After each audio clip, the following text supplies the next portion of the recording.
Well, it's springtime, and this is the one time of the year when you can get morels. And what's the saying about when to look for morels, Kathy? When the oak leaves are about as big as a mouse's ear. That's correct.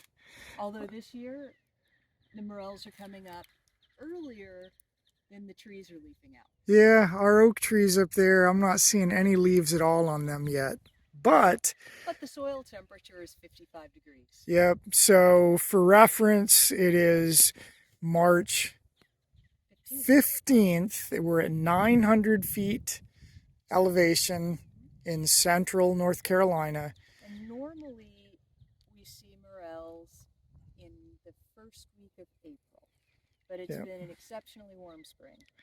Yep, that's right. So Today notwithstanding. we've been out looking, and we started finding them here. We started finding them here 4 days ago, maybe. And everybody will tell you some secret that they have to finding morels. But the secret that we've found, in my view, is be really observant. That's the way to find morels. Because nobody says look around at the base of a big cedar tree, but here they are.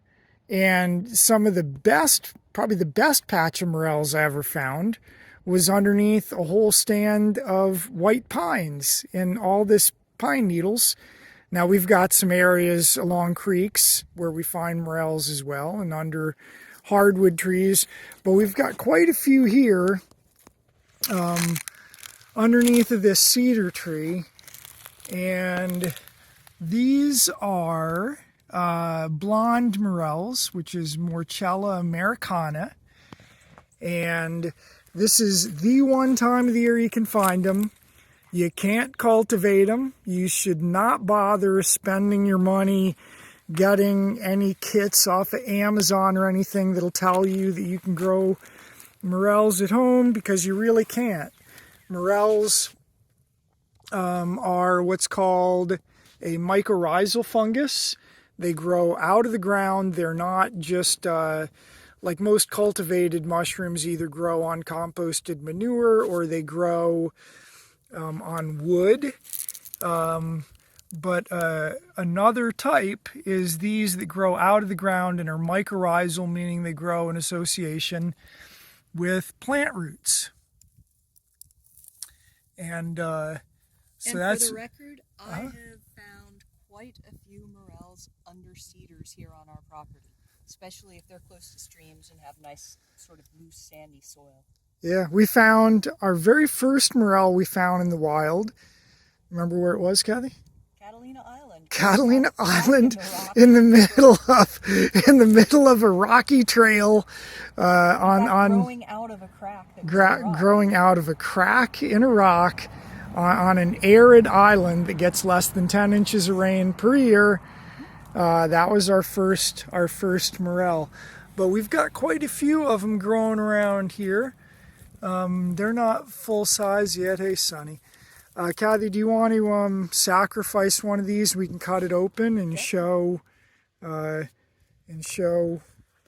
to tell that this is definitely something safe to eat.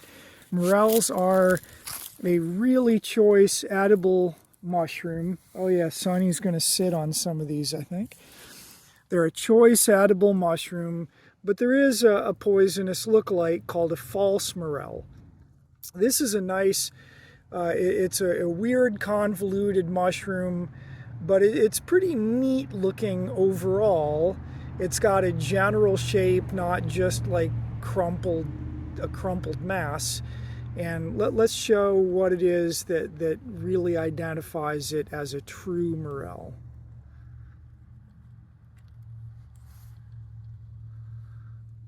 Boom, look at that. Gorgeous, hollow all the way through.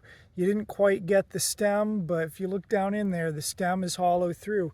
It's an entire open hollow space all the way through from the stem on up. And you wouldn't get that with a false morel. You do get it with true morels. These are not a mushroom that you eat raw. You cook them well before you eat them. But this is one of the great rites of spring, is getting out and hiking and looking for morels. And the secret to finding them, they're really hard to find. The secret to finding morels is to get down low and look sideways, and you'll see them sticking up if you get down periodically and look sideways across the ground. That's an easier way to find them than trying to look down on them. If you're just looking down, they're less distinct. But if you get sideways, you'll see them kind of sticking up. I would like to add one more thing when you are cooking your morels. Because they have all of those convolutions or folds in them, sometimes that's a good place for insects or spiders, things like that to hang out. Good point. They're always really gross. Yeah, they're always full of stuff. But Yep. delicious. Yep. So what I like to do is only right before I cook them, I'll get a bowl of salt water, and then I will put the morels in the salt water, swish them around a little bit, and then pour off the water, and that just helps anything that might be living on the morel. That just helps wash it off before you start to cook it. True talk. All right, we are Kathy and Ernie from Borrowed Land Farm.